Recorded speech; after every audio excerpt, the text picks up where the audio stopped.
A ser ministro de la Suprema Corte, César Gutiérrez Priego, a quien agradezco muchísimo que nos acompañe aquí esta tarde. Usted lo puede encontrar en Conóceles, esta plataforma del INE, para conocer precisamente quiénes son los candidatos. Ya si quiere usted ver su currículum va a estar complicado porque pusieron el de otro candidato. César, ¿cómo estás? Qué gusto saludarte. Muy bien, mi querido Juan, como siempre un placer saludarte y estar aquí contigo. Oye, pusieron a Eduardo Santillán, al candidato Eduardo Santillán, pues ahora sí que tu micrositio se podría llamar en Conóceles, ¿no? En el apartado donde uno puede consultar tu trayectoria.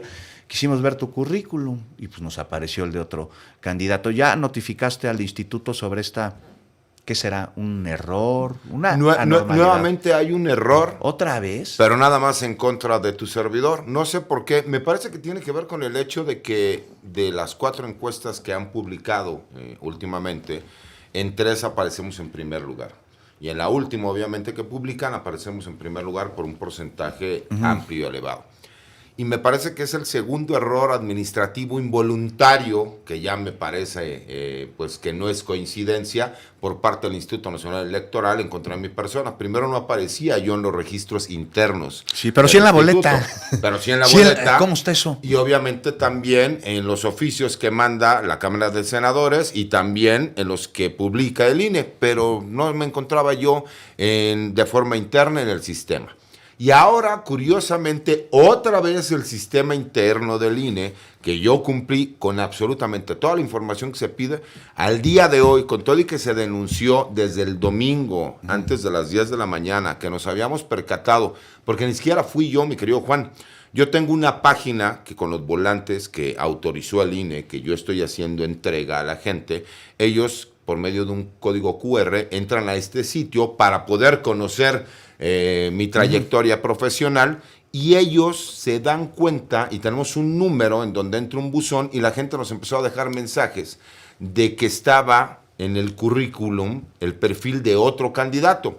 Bueno, no solo hicimos la denuncia en línea, sino que ya presentamos en forma escrita. ¿Sí el error? Instituto. Por supuesto, al día de hoy la gente puede llegar, ver, verificarlo. Tuvimos que ir al Tribunal Electoral del Poder Judicial de la Federación. Tuvimos que hacerlo público el día de hoy como una denuncia, porque parece que la única forma en que algunas personas dentro del INE hacen caso es por medio de una denuncia pública, y me queda claro que no es la consejera presidenta Guadalupe Tadei, sino que hay personas de puestos medios en lo administrativo que nuevamente se equivocan en contra de tu servidor. No, bueno, pues ahí ya son demasiadas equivocaciones. César Gutiérrez Priego, pues nos dices que vas bien en las encuestas, las que hemos podido consultar pues lo confirman. Hay una campaña alrededor tuyo muy agresiva en la que, perdona que te lo pregunte, pero es nota, César, candidato, en la que pues te involucran con actividades que presuntamente habría llevado a cabo tu padre, el general Gutiérrez Rebollo, que fue exonerado por la justicia, si mal no estoy diciendo, es una barbaridad. Y bueno, pues tú estás señalando, haciendo declaraciones muy fuertes, estás señalando al expresidente Ernesto Zedillo de tener vínculos con el crimen organizado, con el narcotráfico. ¿Se puede sustentar estas acusaciones que estás haciendo, candidato? Por supuesto, mi querido Juan, si yo no tuviera los pelos de la burra en la mano, no lo diría. Incluso públicamente yo lo he dicho desde 1997, lo que pasa es que no había la apertura de medios que hay el día de hoy. Tú recordarás, porque somos más o menos de la edad, que en aquel entonces pues lo único que hacían eran leer boletines de prensa que les mandaban de la Presidencia de la República, y cada uno de los medios o de los reporteros pues le daba su propio estilo. El día de hoy, incluso yo he publicado en la red social X en varias ocasiones, por ejemplo, informes de los grupos de inteligencia militar, en donde mi padre, siendo comandante de la 5ª Región Militar, le informa al general secretario de la Defensa que existe una investigación en donde Liévano Sáenz, quien era el secretario particular de Ernesto Zedillo, desde que era el coordinador de su campaña, había recibido dinero, había recibido vehículos y había recibido propiedades por parte de Amado Carrillo Fuentes, el Señor de los Cielos. Es público, yo lo he hecho público. ¿Sabes qué pasó, mi querido Juan? Mucha gente se quedó única y exclusivamente con el boletín y ya no le dio interés en investigar qué sucedió durante el juicio, qué fue la documentación, qué fue lo que se dio a conocer, qué fue lo que declararon los testigos que en un principio fueron torturados, qué fue lo que pasó incluso con nosotros como familiares. Yo lo denuncié, yo fui secuestrado y torturado porque querían que declarara en contra de mi señor padre. Entonces, ya que todas aquellas personas que puedan hacer una aseveración o una acusación de ese estilo, les digo, pruébenlo. Claro, muestren las pruebas. Y de este tema regresamos después de una pausa, César Gutiérrez Priego, porque aquí somos equitativos. Así es, mi querido Juan, gracias.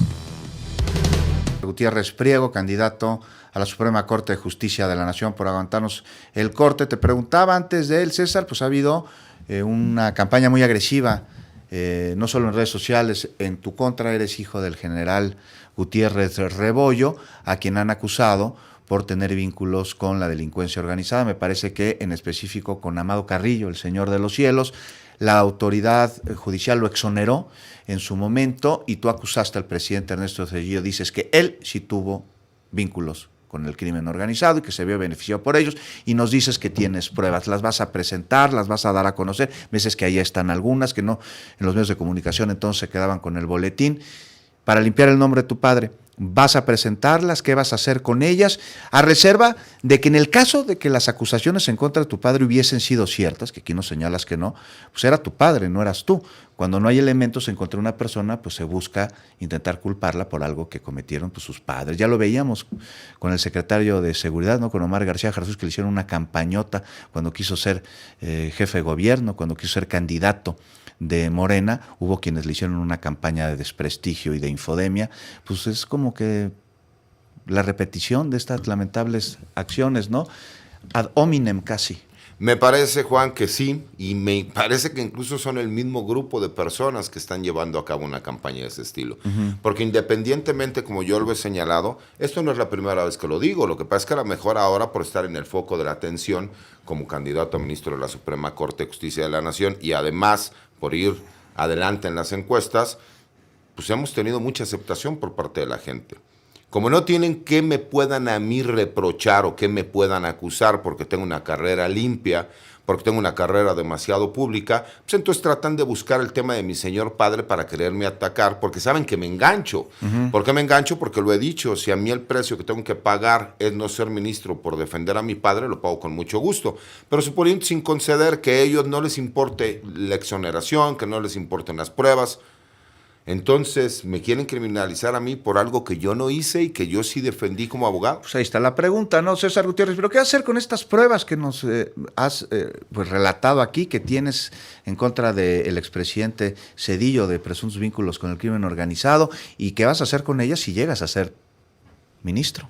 Fíjate, yo creo que es una pregunta pertinente, ¿no? Sí, pero yo creo que he sido siempre muy público. Yo he demostrado, e incluso existen diversas investigaciones a raíz de lo que no solo mi padre dio a conocer, sino de lo que yo he señalado, que existe esa relación pues, con la familia del expresidente, que eran su suegro y sus cuñados, y que ellos tenían una relación de negocios, y que ellos tenían una relación de amistad con los narcotraficantes conocidos como los Amezcua Contreras, que eran los reyes de las metanfetaminas, los abuelos del fentanilo en este caso, y que esa organización criminal el día de hoy forma parte del cártel Jalisco Nueva Generación. No es algo que yo diga, es algo que es un hecho público conocido.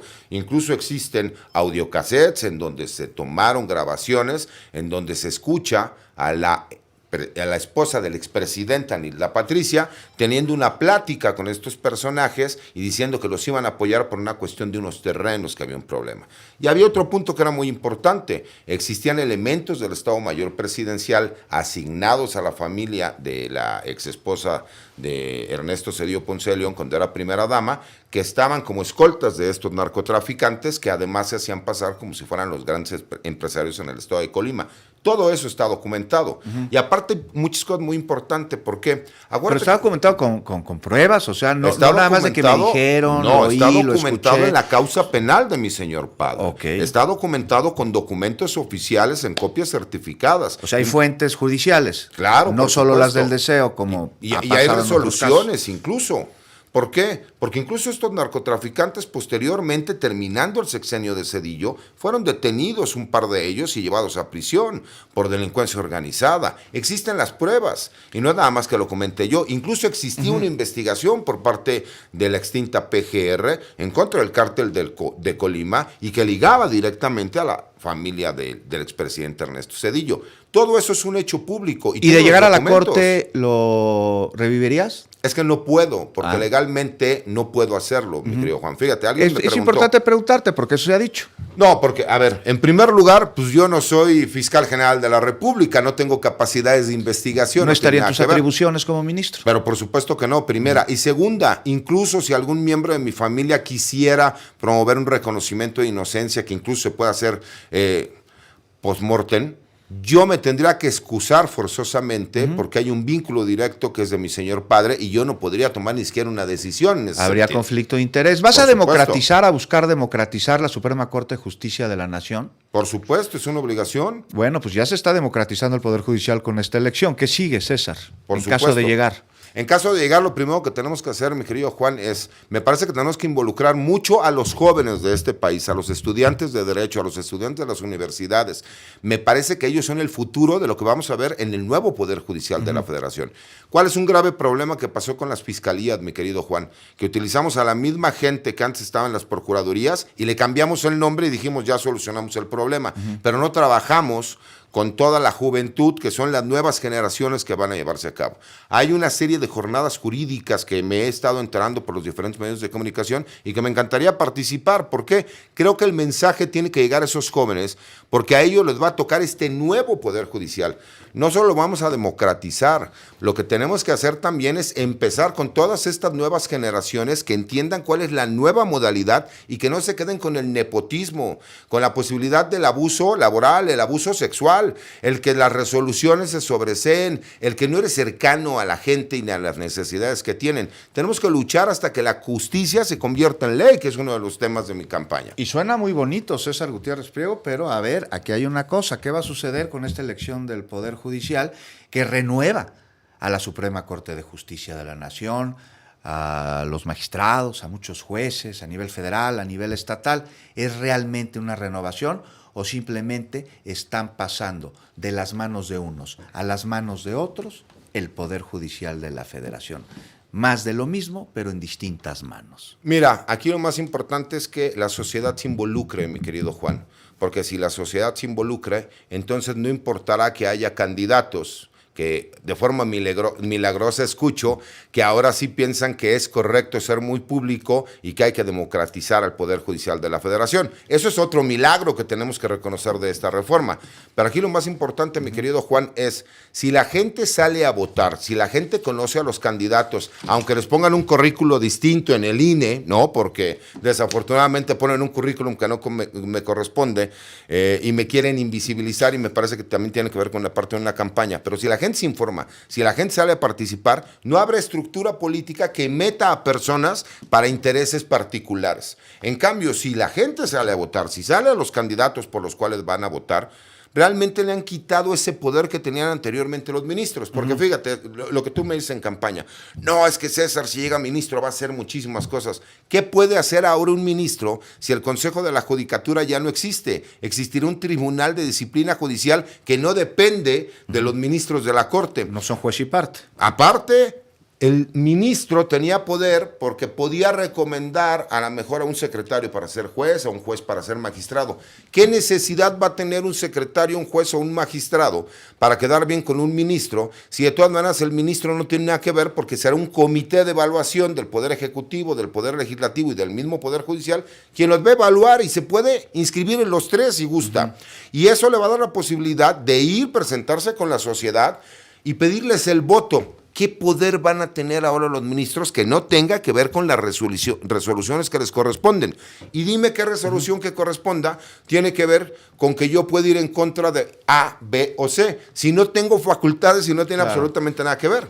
César Gutiérrez Priego, pues si las cosas no cambian a como han sido las elecciones anteriores, que esta es extraordinaria y este es de un poder de la nación que por primera vez tendrá sus representantes elegidos a través del voto popular, si continúa la tendencia favorable a la Cuarta Transformación y los simpatizantes, representantes o afines a la 4T, candidatos del Poder Judicial, llegan a estos cargos, ¿va a haber autonomía? ¿Va a ser un Poder Judicial a modo de los otros poderes, del Ejecutivo y del Legislativo, que también tiene mayoría de la 4T? ¿Cómo garantizar, si me dices que no sería así?